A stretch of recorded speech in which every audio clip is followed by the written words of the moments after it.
So, to start off, both classical and apparent conditioning are types of associative learning. Associative learning is what occurs when we make a connection between stimuli that occur together in the same environment. The main difference between the two is that classical conditioning is an unconscious process in which the stimulus or motivation occurs before the behavior is performed, while on the other hand, apparent conditioning is a conscious process in which the motivation for the behavior or stimulus occurs after the behavior is performed. A good example of classical conditioning would be my cat, who's learned to come running into the kitchen at the sound of a can being opened. In this example, the food is the unconditioned stimulus, one which would elicit a reflexive response in the cat, and the unconditioned response would be my cat salivating.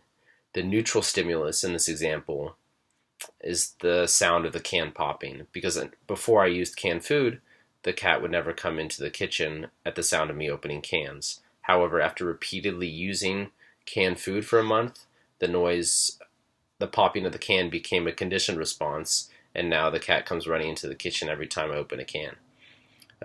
Next, in apparent conditioning, this is when we learn to associate behaviors with a consequence.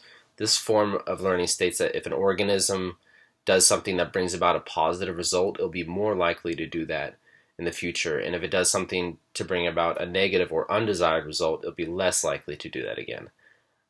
A good example of this would be when I was training my dog to come sit next to me when I told her to come here, I would give her treats. And every time she produced that correct behavior, she would get a treat.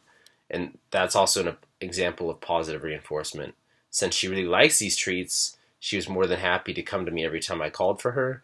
And now, every time I call for her, even if I don't have a treat, she comes and sits next to my feet. An example of decreasing a behavior response would be how I trained her to react when eating food.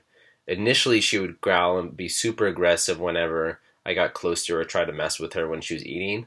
And in order to decrease that response, or to change that response, I would repeatedly take away her food whenever she growled, and then eventually she stopped growling, and now whenever I give her food, she's super calm and take it right out of my hand and produce the desired response for me, which would be an undesired response for her.